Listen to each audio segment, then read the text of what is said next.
Earlier this week, the awaited sequel to the 2010 game Red Dead Redemption had a pretty wide and popular release. Red Dead Redemption 2 is actually a prequel to the first game, which tends to serve its historical setting that the narrative takes place in, which is 1899, as the last frontiers of the lawless West were becoming tamed by civilization. When I saw this in the trailer, its new age graphics, the urbanizing towns, the industrial age creeping into the backcountry, and law and order becoming this psychological status of all people in the land, this kind of gave me pause. Now, in 1890, the US Census stated that the American frontier, as we know it, was no more, meaning that they had already turned the entire landmass into private property. And when I started to think about that, I was kind of surprised at where this would then place the historical timeline of the first Red Dead Redemption, which turns out to take place in 1911. Now, this kind of left me further confused. I played the game quite a bit when it came out, but I never beat it. But from what I remembered about the game, its story, geography, population, was that all of it certainly felt farther away in historical terms than 1911. I honestly felt like the date was kind of a mistake, although it seemed pretty obvious with the Mexican Revolution arc of the story parallel to the historical event. They showed this Model T type car in the beginning, and all of that's totally there, undeniable. But my point is that it doesn't necessarily capture, whether intentionally or not, the time that it's placed in. Now, this is pretty distinct from the newer or older setting of Red Dead Redemption 2, where the sense of pastness, the sense of history, is rooted in the actual process of showing Western settlement. What I'm going to consider for this analysis will basically be the official gameplay trailers with all the information that they include, the plot lines according to the Wikipedia pages, some readings on the Western genre, as well as the ideas of racial geographies. Now, with all of that, I want to say that I'm not really interested in critiquing the games, as I haven't even played the new one, but more so to expand on their narratives and ideological assumptions. As a warning, if you are planning on playing either game fresh and do not want any spoilers to either story, please stop watching now. Historical reality, fictional telling. I don't want to focus our attention solely on the historical inaccuracies, but more to what ideological assumptions are used to narrate history. One of the quintessential features of the Western is in its ability to speak within historical reality. We recognize that its story is on the one hand a fiction, but being placed within the year 1899 in the American frontier acts to give us a sort of notion of that time. Even if specific features like clothing, dialect, and land were all to be made technically accurate in perception, does it really tell of that time? What I mean specifically is that it begins to create the conditions for which we understand history itself. If we observe the gameplay trailers of Red Dead Redemption 2, it's fairly obvious that it's set in a transitory period. It's not just a part of the narrative, but it's the framework which the entire game is based on. Competing outlaw gangs fight amongst themselves and fight the increasing law and order, kind of as the wilderness also fights this domestication. Everything is clearly marked by this transition, as it provides the entire backdrop which all the other struggles are possible. The towns are more populated now, and the socioeconomics seem to be ripe for industrialization, committed to positioning the narrative within this phase of transition by relying on historical markers. In this way, I think it's easier to see how these come off as new or maybe more advanced, with or without a knowledge of the previous Red Dead. The emphasis here is clearly on your choices in a world, with newly changing form and meaning, and how all these characters adapt in such situation. Now, this is all fine and good, but as I mentioned earlier, this kind of made me wonder, well, what about Red Dead Redemption's storyline? The way I remembered it was as this older, much more Wild West than we're presented with Red Dead 2. But of course, being historically placed 10 years after the events of the new Red Dead, this would mean that the land was by far already tamed in the original. They do not shy away from the technology of the time, but seem to utilize them more as specialized weapons and items that you need to collect. furthering the setting from its actual timeline. Interestingly, the narrative schema is quite similar between the two games. The first is described as taking place within the last generation of the American frontier, but where lawlessness, violence, and corruption are defining qualities of the land, rather than as temporary conditions, like wilderness becoming tamed.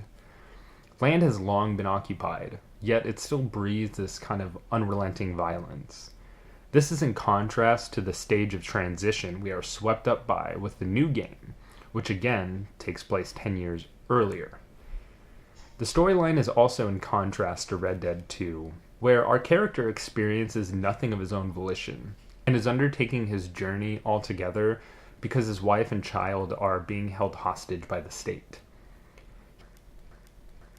He is forced to survive in a land that does not seem to accommodate freedom, choice, or any kind of emphasis on American value, like specifically not being able to trust the state or law and order. At the end, all of the work that our character did to pay his dues turned out to make no difference to the ethics of the state. They kill him anyways. This ends with his son years later taking a revenge killing upon himself, killing one of the men responsible. Now, with the first game ending in the year 1914, we are delivered a kind of symbolic end to the chapter in history that the game presents. That the end of the Wild West was initiated through this revenge. This doesn't so much bother me because it's this return to a cycle of violence. It strikes me because what we can conclude from this is that all the antagonisms that made these struggles possible can be rectified with a single violent symbolic gesture. We could say that this wasn't done to show a conclusion to these problems, but then I would ask, when is revenge ever taken upon if it's not for some particular conclusion? If anything, it's a conclusion of belief, the belief that revenge is itself a form of reconciliation, and in our case, it's the only one. This method of resolution is sine qua non the Western. As well, pretty much any other popular genre can probably be reduced to this sort of struggle and resolution. Consider my previous videos on Halloween or Happy Gilmore, and I think you'll find a pretty similar pattern. That struggle can be overcome by a specific set of individual and social undertakings. That it is not at all that complex, but really relies on an individual to overcome themselves, rather than recognizing the underlying structures that make all of these realities possible. Racial geographies of the not-so-distant past. What I want to move into now is looking at these two games and the context that I provided through the lens of racial geographies.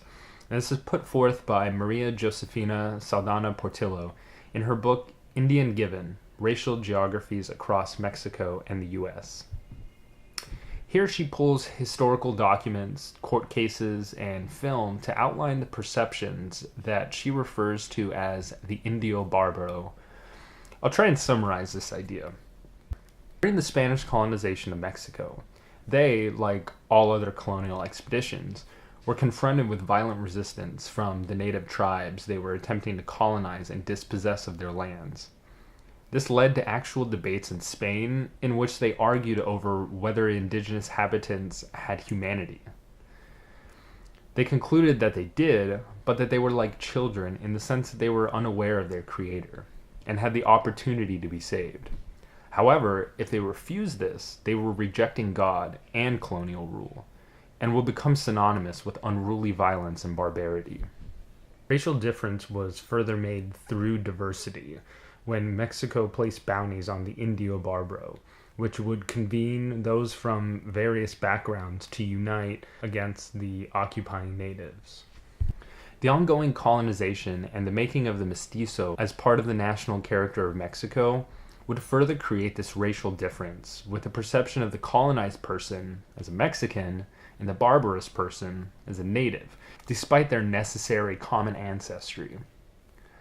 After the war between the U.S. and Mexico, the Treaty of Guadalupe Hidalgo was signed in 1848, with the terms that any persons living in the U.S. territory could claim citizenship within the year.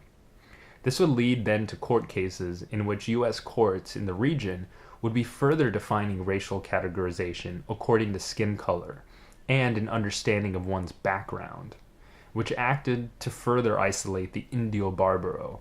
This would allow the state's control over defining native people, as well as blacks, through limited and marginal terms, which further obfuscates the complexity of how we come to understand ourselves.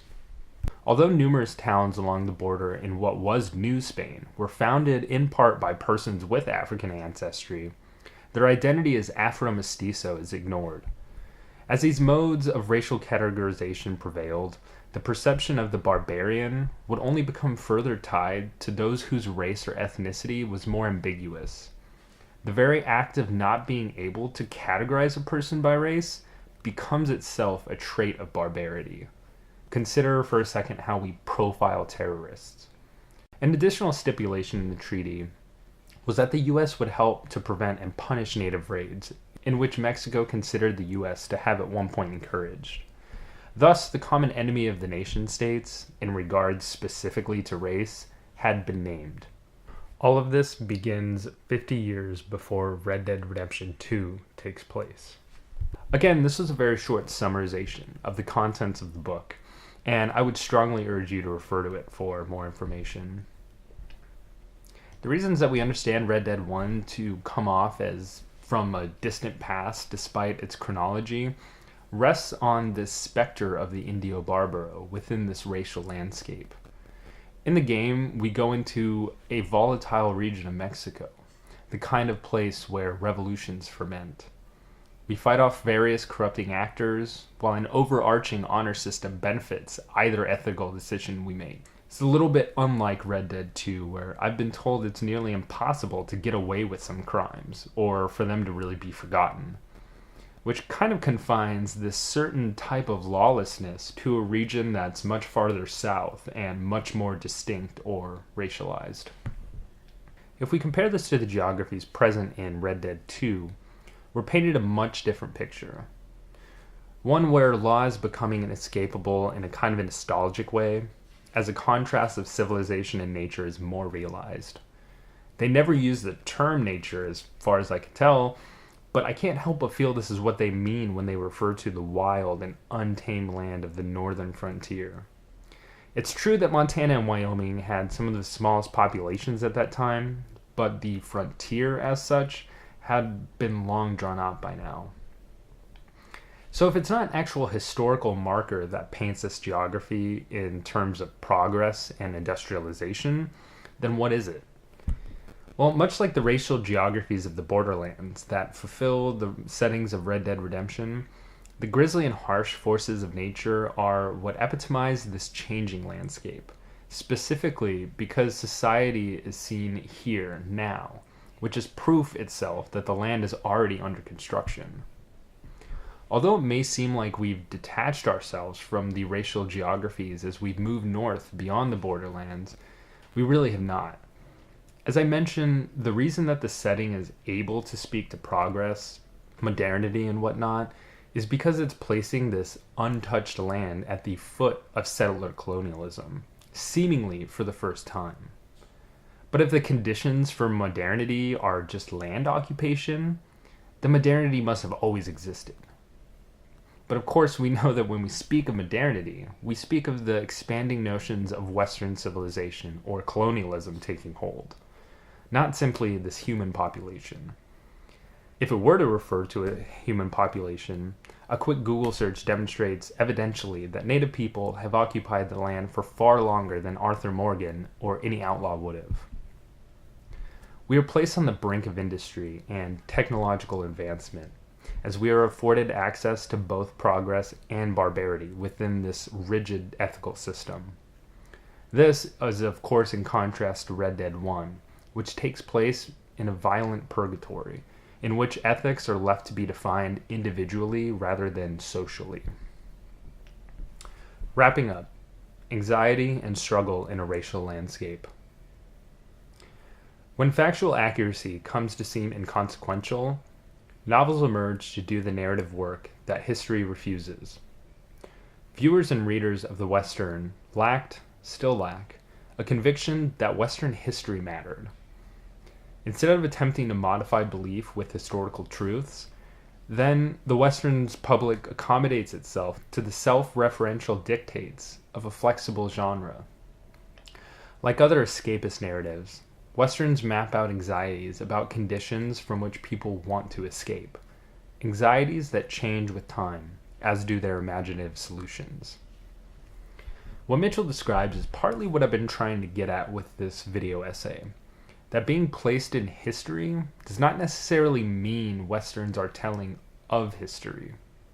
Although it is a kind of unconscious affordance we grant to the genre and themes, it's a Western based on its references to other Westerns, despite the timeline, and it sets a stage in which certain anxieties can be somewhat concluded. To cement the anxieties and struggle relevant to each narrative, they use particular historical markers in order to give them an imaginative landscape to move within. In doing so, the two games and their according narratives become actually more kind of disjointed. What I mean is that as Red Dead Redemption 1 came first, carried by notions of lawlessness and the Wild West, it would be appropriate for Red Dead 2 to carry the torch by furthering us into a more industrialized Western landscape, which it does. But if our timeline of historical narratives begins with progress, followed by a purgatory that turns out to be more like hell, we end up with a fairly negative historical conclusion.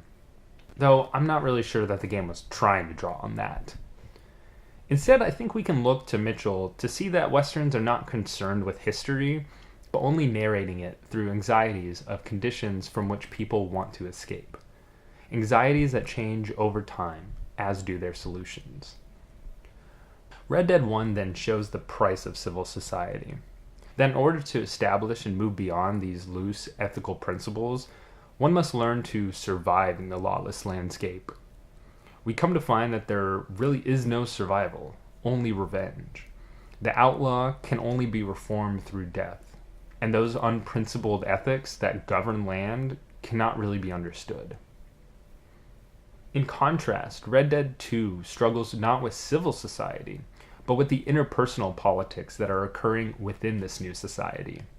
Civilization's already established, at least in the game's state of mind. It's not a question of if the law will catch up to you, but when. The two stories rely on their historical realities to do a large part of the narrative work by actually ignoring reality. I'm not really interested in why the game is not accurate, or that it should have been more accurate, but in how this genre kind of affords the perception that we are viewing and thus learning of history in some sense. In my opinion, this really opens the door for how either game can be interpreted. Considered within the Western genre, we might be able to see how the stories relate to contemporary fears up against historical ones. A lawless landscape filled with existential crisis may evoke the contemporary placement of nearly 9 years of conflict in the Middle East, or the newly civilized West where one is learning how to live amongst others within society, drawing on a changing social atmosphere. That these types of social conflicts are a part of the natural world, and there's not much more we can do to explain or even deal with them. Again, separating conflict from its structural framework. In either case, the games present narrative struggles that we can understand by their familiar notions of history through racialized geographies.